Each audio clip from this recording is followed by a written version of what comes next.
अस्सलाम वालेकुम। काफ़ी दोस्तों ने गुजारिश की थी कि आप सिंध एजुकेशन एंडोमेंट फ़ंड का फॉर्म है वो कैसे फ़िल करें। तो ये उसके लिए गाइडलाइन है। सबसे पहले आपको ये बटन शो हो रहा था अप्लाई ऑनलाइन फॉर स्कॉलरशिप, वहाँ पर क्लिक करना है तो आपके सामने ये वाला फॉर्म आ जाएगा। ये एक नई वेबसाइट खुलेगी। यहाँ पर भी आपको एक ब्लू कलर का बटन नज़र आ है, अप्लाई ऑनलाइन फॉर स्कॉलरशिप। आपको यहाँ पर क्लिक करना है।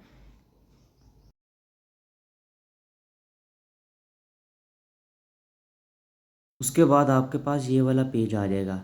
यहाँ पर जो इंस्ट्रक्शंस दी गई हैं वो आपको लाजमी पढ़नी और उनको फॉलो करना है।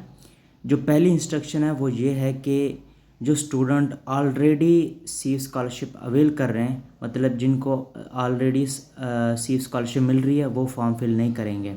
और उसके अलावा जो ओवरसीज़ या सेल्फ फाइनेंस वाले हैं, जो उस कैटेगरी पर सिलेक्ट हुए हैं, वो भी इसके लिए एलिजिबल नहीं है। एलिजिबल नहीं मतलब वो भी फिल नहीं करेंगे। बाकी जितनी भी फील्ड हैं, मतलब कोई भी चीज़ पूछी गई है सबको फिल करना लाजमी है। अगर कोई चीज़ मतलब एप्लीकेबल नहीं है तो उसके ऊपर आपने क्या लिखना है, N/A, मतलब नॉट एप्लीकेबल। और इसको फिल करने के बाद, ये पूरे फॉर्म को फिल करने के बाद आपको हार्ड कॉपी जो है वो सबमिट करानी है यूनिवर्सिटी के अंदर। अब हर यूनिवर्सिटी ने अलग अलग जो ऑफिस होता है, डिपार्टमेंट होता है, वो रखा होता है, उनको असाइंड किया होता है कि आपने स्कॉलरशिप का मतलब फॉर्म वगैरह फिल लेने हैं, तो आपने वहाँ जाकर लाजमी जमा करानी है। अदरवाइज़ आपकी ऑनलाइन एप्लीकेशन फिल करने से स्कॉलरशिप के लिए आप एलिजिबल नहीं होंगे। आपको हार्ड कॉपी लाजमी फिल करनी और जमा करानी है। तो आप नेक्स्ट का बटन क्लिक करेंगे तो आपके पास जो पहला फॉर्म आएगा, जो पहला पेज आएगा, वो पर्सनल डिटेल का आएगा। इसके अंदर सबसे पहले आपको नाम पूछा गया है, इसमें फ़र्स्ट नेम और सेकंड नेम, फ़र्स्ट नेम और लास्ट नेम। जिस तरह एग्जांपल के तौर पे मेरा नाम मोहम्मद इरफ़ान है। जो मोहम्मद है वो फ़र्स्ट नेम है, जो इरफ़ान है वो सेकंड नेम है। फिर उससे अगला ऑप्शन है जेंडर का, तो मेल या फीमेल। इधर मैंने मेल सेलेक्ट किया। फिर CNSE जो शनाख्ती कार्ड का नंबर है वो फिल करना है। मैंने जस्ट सैंपल के लिए 4444 ये लिख दिया। इसके बाद ईमेल एड्रेस है आपका। मोस्टली जो ईमेल एड्रेस यूज़ होता है वो होता है जीमेल वाला।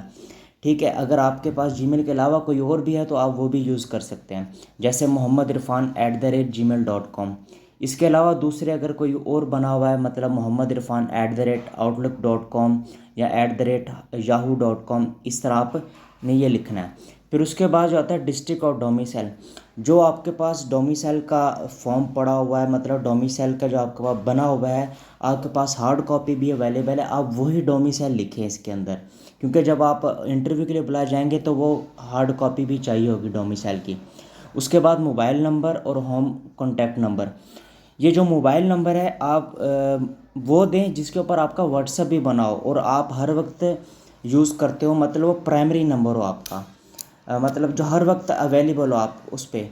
फिर उसके बाद दूसरा जो होम कॉन्टैक्ट नंबर है वो किसी का भी अपने रिलेटिव का या अपना ही दूसरा नंबर दे दें, ताकि इस अगर आपके नंबर पर रब्ता ना हो सके तो उस नंबर पर रब्ता किया जा सके। फिर उसके बाद जो है वो पासपोर्ट साइज़ फ़ोटोग्राफ। आपने क्या करना, आपके पास कोई भी पासपोर्ट साइज़ फ़ोटोग्राफ होगी, उसको कैमरे से खींचना है, उसको मोबाइल में डालना है या कंप्यूटर में डालना है। ठीक है, वाइट बैकग्राउंड हो तो ज़्यादा बेहतर है, वैसे इसकी कोई शर्त नहीं रखी। तो आपको क्या करना है, वो अपलोड कर देना है जैसा मैंने अपलोड किया है। मैंने जस्ट एक सैम्पल के तौर पर एक फ़ोटो अपलोड की है। उसके बाद जो नेक्स्ट पेज होगा, जब आप नेक्स्ट को क्लिक करेंगे तो वो आएगा एकेडमिक इन्फॉर्मेशन। यहाँ पर जो सबसे पहली चीज़ है, एक ऑप्शन के साथ अप्लाई एज़। जब अप्लाई एज़ आप सेलेक्ट करेंगे, वहाँ पर सिर्फ फ्रेश कैंडिडेट का ऑप्शन है।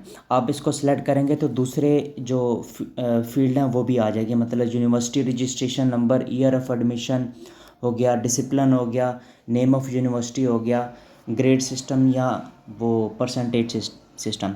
देखें, यूनिवर्सिटी रजिस्ट्रेशन नंबर आपको मिलेगा आपके आईडी कार्ड के ऊपर, या अगर आपका आईडी कार्ड नहीं बना हुआ तो आपके जो रोल नंबर होता है, मोस्टली जो रोल नंबर होता है वही रजिस्ट्रेशन नंबर भी होता है। लेकिन आप फिर भी अपने आईडी कार्ड पर देखेंगे तो वहाँ पर रजिस्ट्रेशन नंबर फुल तरह लिखा होगा, मतलब कि पहले आपकी जो डिसिप्लिन, जिस तरह एक सिंध यूनिवर्सिटी के अंदर होता है 2K19 बैच PHA, फिर आगे रोल नंबर लिखा था 48 45 इस तरह। ठीक है, फिर उसके बाद ईयर ऑफ एडमिशन, वो तो आपका 2023-24 वाला ही है। फिर उसके बाद डिसिप्लिन, डिसिप्लिन वो होता है जिस कोर्स के अंदर या जिस डिग्री के अंदर है ना आपने यूनिवर्सिटी के अंदर एडमिशन लिया, जिस तरह एमबीबीएस हो गया, ये भी डिसिप्लिन है, फार्मेसी, वेटनरी, ये सब डिसिप्लिन है। तो मैं यहाँ पर फार्मडी सेलेक्ट करूँगा। मैं जस्ट सैम्पल के लिए सिलेक्ट कर रहा हूँ। फिर जो जिस यूनिवर्सिटी से कर रहा हूँ, नेम ऑफ यूनिवर्सिटी या इंस्टीट्यूट, तो ये मैंने कराची इंस्टीट्यूट कर लिया। फिर आगे आपकी यूनिवर्सिटी के अंदर ग्रेडिंग सिस्टम क्या है, वो परसेंटेज जो आपका जो रिज़ल्ट आता है सेमेस्टर का आता है या एनुअल का रिज़ल्ट आता है, उसके अंदर परसेंटेज दिए होते हैं या जीपीए दिया होता है। अगर परसेंटेज दी हुई है तो आपको परसेंटेज सेलेक्ट करना है, अगर जीपीए दिया हुआ है तो आपको जीपीए सेलेक्ट करना है, ठीक है। तो हम इधर मैंने सैम्पल के लिए परसेंटेज सेलेक्ट किया और मैंने जो परसेंटेज हासिल की वो मैंने इसके अंदर लिख दी। के बाद आप नेक्स्ट पर क्लिक करेंगे तो फैमिली डिटेल्स का पेज खुल जाएगा। यहाँ पर आपको फैमिली मेम्बर्स की डिटेल ऐड करनी है। बहुत सिंपल सा ये देखिए, सबसे पहले जो है ना वो या ये एक बॉक्स जो 8 फैमिली मेम्बर लिखा हुआ है, सिलेक्ट रिलेशनशिप। आप सिलेक्ट रिलेशनशिप पर क्लिक करेंगे, father, mother, brother, sister, guardian. तो सबसे पहले फादर का आपको नाम लिखना है, उनकी एज लिखनी है, मतलब 50 साल 55 साल जो भी है, उनका मैरिटल स्टेटस, मैरिड है, डाइवोर्स्ड हो चुकी है, तो यहाँ पर मैरिड लिखेंगे। वो ऑक्यूपेशन उनका क्या है, ऑक्यूपेशन मतलब वो क्या काम करते हैं वो कमाने के लिए, वो टीचर हैं, टीचर लिखेंगे। भी ऑर्गेनाइजेशन मतलब कौन से महकमे के अंदर टीचर हैं, जिस तरह प्राइवेट स्कूल टीचर हैं, या आप लिख सकते हैं कि वो सिंध एजुकेशन डिपार्टमेंट के अंदर टीचर हैं। इसी तरह ही आप फिर आप ऐड कर देंगे, ऐड पे क्लिक करेंगे तो वो ऐड हो जाएगा। फिर उसके बाद दूसरा मदर को आपने सेलेक्ट करना है, सेलेक्ट रिलेशनशिप पर क्लिक करना है, मदर का सेलेक्ट करना है, आपने उनका नाम लिखना है, उनकी उम्र लिखनी है, उनका मैरिटल स्टेटस लिखना है कि वो मैरिड है या डाइवोर्स्ड है, ठीक है। फिर उसके बाद ऑक्यूपेशन लिखना। मोस्टली जो मदर्स का ऑक्यूपेशन होता है वो हाउस वाइफ होता है। और ऑर्गेनाइजेशन, अब यहाँ पर आपने NA लिखना है, N/A, नॉट एप्लीकेबल, ठीक है। इसी तरह फिर ब्रदर का आपने लिख देना, वो यूनिवर्सिटी में पढ़ता है। फिर सिस्टर का लिख देना। जो भी आपके जितने भी फैमिली मेम्बर्स हैं, जो काम करता है या नहीं करता है, छोटे हैं या बड़े, सब की आपने डिटेल लिख देनी है। जो शादीशुदा उनकी भी लिखनी है, जो गैर शादीशुदा हैं, जो पढ़ते हैं, जो नहीं पढ़ते, सब के बारे में आपको लिखना है। तो इस तरह फिर ये जब आपके फैमिली मेम्बर्स की लिस्ट जो नीचे आ रही है वो पूरी हो जाएगी, तो फिर आपने नेक्स्ट पे क्लिक कर देना है। जैसे ही नेक्स्ट बटन पर आप क्लिक करेंगे तो आपके पास अगला पेज आ जाएगा, फाइनेंशियल इन्फॉर्मेशन। यहाँ पर fathers income detail, mothers income detail, brothers income detail, sister income detail और गार्डियन इनकम डिटेल।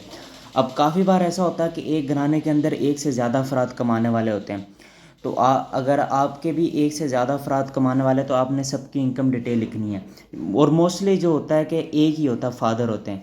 तो फादर के अंदर आपने फादर इनकम डिटेल के अंदर पहले प्रोफेशन लिखना है। वो जो हमने फॉर्म फिल किया था वो टीचर था, ठीक है। अब सोर्स ऑफ जो है उनकी इनकम है वो क्या है, पेंशन है, सैलरी है या अदर है। तो आप उनकी जो है वो सैलरी है, महीने के महीने तनख्वाह मिलती है। अगर रिटायर्ड है तो फिर पेंशन होगी। और फिर एनुअल इनकम लिखनी है। ये बात ज़रूरी है कि आपने यहाँ पर मंथली इनकम नहीं लिखनी, एनुअल इनकम लिखनी है। अब मंथली जो सैलरी है वो है 50,000, तो आप उसको 12 से मल्टीप्लाई करेंगे तो वो 6 लाख आ जाएगा। तो आपने 6 लाख 6 लाख लिख देना है। तो इसी तरह ये आपने फिल करके नेक्स्ट पे क्लिक कर देना है। और जो अगर आपकी मदर नहीं कमाती तो नॉट एप्लीकेबल या प्रोफेशन हाउस वाइफ लिख दें। बाकी सोर्स ऑफ इनकम की जगह NA लिख दें, नॉट एप्लीकेबल। और इस तरह आपने ये वाला पेज फिल कर देना है। अब जब आप नेक्स्ट का बटन क्लिक करेंगे तो यहाँ पर दो तरह की डिटेल्स मांगेंगे, एक रेजिडेंशियल डिटेल और एक होगी immovable assets detail. Residential detail के अंदर आपको सबसे पहला पूछेगा प्रॉपर्टी कैटेगरी, मतलब वो आपकी अपनी मिल्कियत है या आप किराए पे रहते हैं। तो मैंने लिखा आउंड, मतलब अपनी मिल्कियत है। उसके बाद प्रॉपर्टी टाइप के, जो आपका घर है वो बंगला है या अपार्टमेंट है, जो छोटा घर होता है, तो यहाँ पर मैंने अपार्टमेंट लिख दिया। फिर रेजिडेंशियल एड्रेस, एग्जैक्ट जो आपके घर का एड्रेस है जहाँ पर पोस्ट आ सकती है आपको वो लिखना है, आपका घर ही हो, ठीक है। और उसके बाद एरिया प्रॉपर्टी, यहाँ पर जो है ना काफ़ी लड़के सवाल पूछते हैं कि ये कैसे क्या फिल करना है। अब देखें यहाँ पर एरिया यूनिट दिया गया, स्क्वायर यार्ड दिया गया, स्क्वायर फीट दिया गया, एकड़। मोस्टली जो प्लाटिंग होती है वो स्क्वायर फीट के अंदर होती है। तो आप अपने बड़ों से पूछ सकते हैं कि आपका जो प्लाट है वो कितने स्क्वायर फीट का है, या ज़मीन है तो वो कितने एकड़ की है। तो मैंने यहाँ पर 1700 स्क्वायर फीट लिखा है, क्योंकि नॉर्मली जो है वो फीट के अंदर होता है, स्क्वायर फीट के अंदर, तो मैंने वो लिख दिया। फिर उसके बाद प्रॉपर्टी वैल्यू एंड PKR, मतलब पाकिस्तानी रुपए के अंदर आपके घर की मालियत कितनी है, तो वो मैंने 30 लाख लिख दिया। ठीक है, उसके बाद जो है वो इमूवेबल एसेट डिटेल है। यहाँ पर अगर आपके पास कोई प्लॉट वगैरह कमर्शियल लैंड या एग्रीकल्चर लैंड या दोनों हैं, तो आप ना उनके बारे में लिख सकते हैं। सेम वही एरिया ऑफ द इमूवेबल के वो कितने स्क्वायर यार्ड है, एकड़ है, ये चीज़ें लिखनी है। उनकी मालियत कितनी। अगर आपके पास ये चीज़ें नहीं है तो आप सिंपल क्या करेंगे, नॉट एप्लीकेबल लिखेंगे और आप नेक्स्ट पे क्लिक करेंगे तो आपके पास अगला फॉर्म आ जाएगा। ठीक है, नेक्स्ट पे क्लिक करने के बाद जो अगला फॉर्म आएगा वो लिखा है कि सिबलिंग स्कॉलरशिप इंफॉर्मेशन, कि आप do any of your siblings already avail the सीव scholarship, मतलब कोई आपका भाई या बहन है जो पहले से सीव स्कॉलरशिप ले रहा है या नहीं ले रहा। तो आपका अगर ले रहा है तो यस कर देना। अगर यस करेंगे तो आपको उसकी डिटेल देनी पड़ेगी कि उसका नाम क्या है, उसका आपके साथ रिलेशनशिप क्या, मतलब भाई है या बहन है, वो कौन सी यूनिवर्सिटी के अंदर पढ़ा है। तो नो पे करेंगे तो ये जो फील्ड है ये ख़त्म हो जाएंगी और सिंपली आपने नेक्स्ट का बटन दबाना है। तो आपने जो फॉर्म फिल किया हुआ है वो पूरा का पूरा आ जाएगा। आपको ये अच्छी तरह से पढ़ लेना है। इसके अंदर कोई भी चीज़ आपको लगता है कि आपने गलती की है तो आपको क्या करना है, दोबारा बैक पे जाना है, वो चीज़ करेक्ट कर लेनी है। और एक चीज़ यहाँ पर कि यहाँ पर इन्होंने रिक्वायर्ड डॉक्यूमेंट नंबर 4 दिया गया, तो ये आपको जितने भी डॉक्यूमेंट है ना 14 जो लिस्ट दी हुई है और 14 पॉइंट आपको पढ़ने हैं, और जो जो इन्होंने चीज़ें मांगी हुई हैं वो सब की सब आपको अपनी हार्ड कॉपी के साथ फ़ोटो कापी अटैच करके आपने उधर जमा करवानी है, जो डिपार्टमेंट आपका कंसर्न है सी स्कॉलरशिप से रिलेटेड। ठीक है, एक बात यहाँ जो नंबर 5 है, आपको जो सैम्पल एफिडेविट है वो पहले ही डाउनलोड करना, सबमिट करने से पहले आप डाउनलोड सैम्पल एफिडेविट करेंगे तो ये आपके मोबाइल या कंप्यूटर के अंदर डाउनलोड हो जाएगा। ये भी एक सिंपल से, ये आपको 50 रुपये का स्टाम्प पेपर लेना है, उसके ऊपर ये फ़ोटो कापी करवाना है, ये जो सैंपल है यहाँ लिखवा लेना है। ठीक है, तो यहाँ पर भी आपका नाम, आपके वालिद का नाम लिखा हुआ है, scholarship for the study of under graduation या पोस्ट ग्रेजुएशन कोर्स एट